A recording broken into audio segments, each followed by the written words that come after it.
Welcome to the Endo Kids Podcast, the podcast where we help families navigate the ups and downs and in-betweens of growing up healthy. I'm Dr. Mehra, the founder of Endo Kids Concierge and a pediatric endocrinologist, and my co-host is Dr. Lindsay Waldman, who is also a board-certified pediatric endocrinologist. We are here to break down the science of hormones, share real stories, and answer the questions parents wonder about the most. So whether you're worried about growth, puberty, thyroid, or just want to understand your child's development a little bit better, you're in the right place. We believe every family deserves answers, support, and a caring partner in their health journey.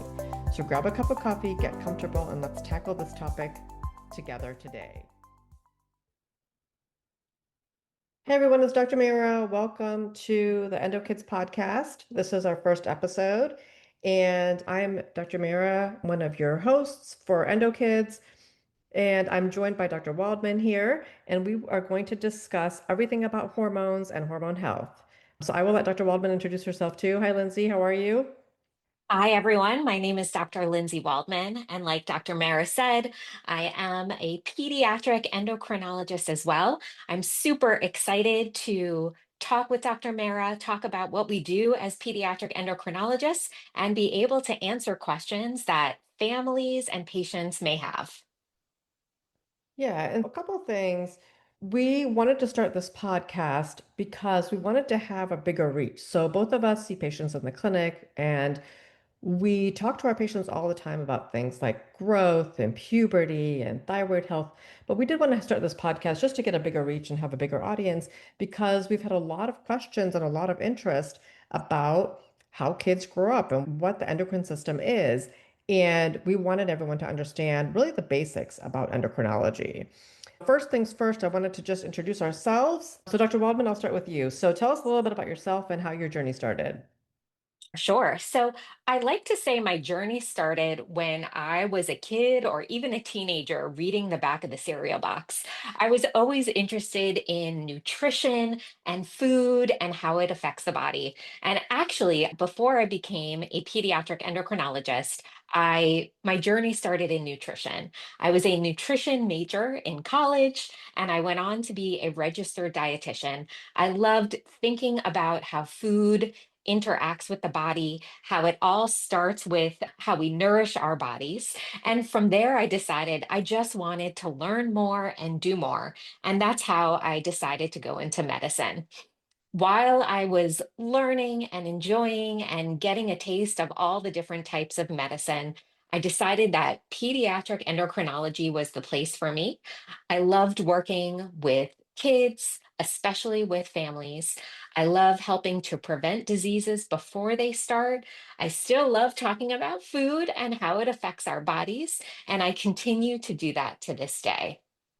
Yeah, tell me, like, when you are in the clinic, what are the common questions that you get asked regarding pediatric endocrinology, and what do you feel like you want to have more time to discuss? That's a great question. So, first of all, what is pediatric endocrinology? When I tell people in my day to day life that I'm a pediatric endocrinologist, I always get that question: what even is pediatric endocrinology?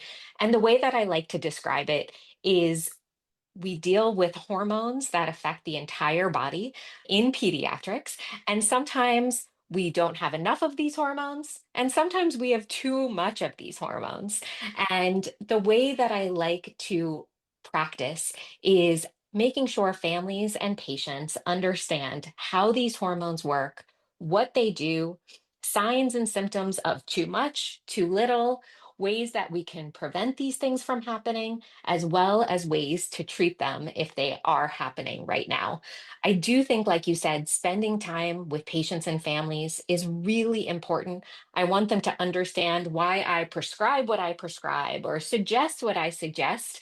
I don't want them walking out and not understanding what happened in the visit. Yeah, I think that's a great introduction. Pediatric endocrinology is really the study of hormones, and that's what we did. The two of us did 4 years of med school, or 4 years of undergrad, 4 years of med school, and then we did a pediatric residency. So we're both pediatricians by training. So we did 3 years of pediatric training, and then we did 3 years of pediatric endocrinology training. And during that time, we studied everything there is to know about hormones and how kids grow and how kids develop. And so we do have that training both in pediatrics, and kids really are not little adults. So adult hormone conditions often they're not the same as hormone conditions in kids.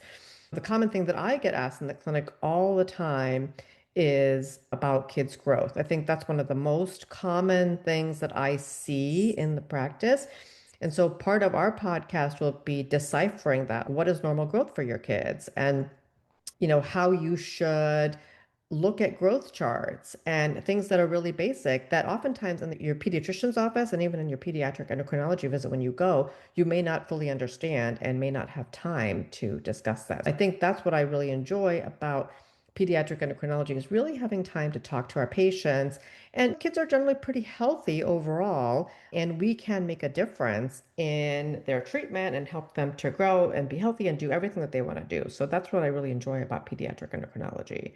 So, Dr. Waldman, tell me a little bit about where you are physically located and what your background was. I know you said that you were in New York. So tell us a little bit about your background. Absolutely. So, like you said, my journey started in New York. I went to undergrad at Cornell University in upstate New York, and that's where I did my nutrition training. I went on, like I said, to become a registered dietitian, and that was in New York City and in Queens. And I stayed in that area for my medical school. I went to Stony Brook University, which is on Long Island in New York.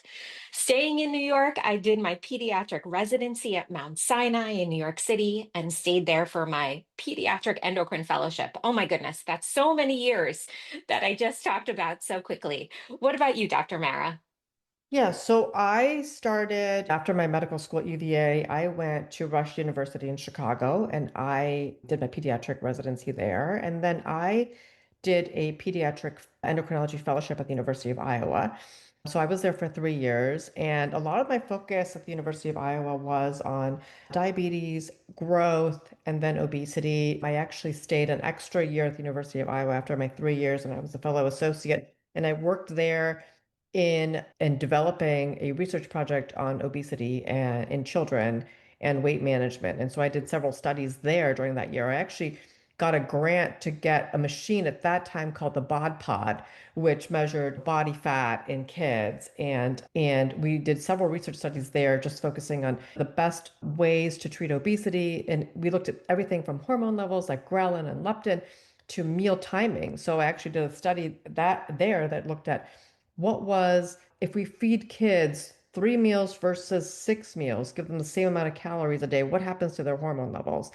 And after that year, I really got interested, like you, in nutrition and health for kids and how it affects their hormones. And I think over time, I think that interest has grown. I got certified in obesity medicine, and I do a lot of work in the clinic now with weight management in kids. I think my interests have always been very similar to yours. And I do find that kids do very well with treatment for a whole host of endocrine conditions. And that's what I really enjoy about pediatric endocrinology is that we can really make a big difference in kids' lives. Agree with you. And like you said, right now we both are seeing patients in Northern Virginia. And so that's the physical location that we have, although we both also are seeing patients via telemedicine. It's a really great way to interact with patients and to work with them and to work with their families, not having to come all the way to the office every single time for every visit. Yeah. We will start our next episode with just the basics about hormones and what they are. But if you have any other questions for us, you can find us on Instagram, on TikTok, and on our website, www.endokidsconcierge. But follow us for more information about your kids' hormone health, and we will talk to you next time. Thank you so much for joining us on the Endo Kids Podcast. We hope you're leaving with a little more knowledge and a lot more confidence. If you have questions, stories, or topics you'd love us to cover, please send them our way. We love hearing from you. And don't forget to check out our website, www.endokidsconcierge.com, for free resources, guides, and more ways to connect. You're not alone on this journey. we're here to support you and your family every step of the way. If you enjoyed this episode, don't forget to subscribe to our podcast so you never miss an update.